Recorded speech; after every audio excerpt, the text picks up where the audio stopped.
कागदावरच्या योजना दाखवून कोट्यावधी लाटले। हा कृषी तंत्रज्ञान प्रकल्प आहे।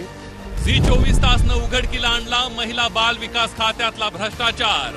फक्त जाग्यावर अशा पद्धतीचे काहीतरी स्ट्रक्चर उभा करून पैसे लाटले असल्याचं चित्र पाहायला मिळते। बातमी दाखवतात जाग झालं सरकार।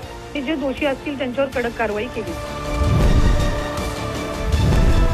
झी 24 तासच्या बातमीचा ट्रिपल इम्पॅक्ट।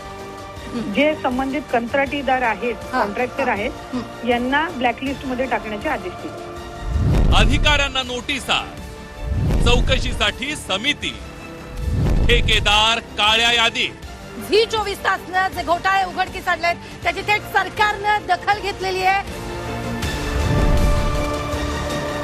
झी 24 तासची बातमी, इम्पॅक्टची हमी।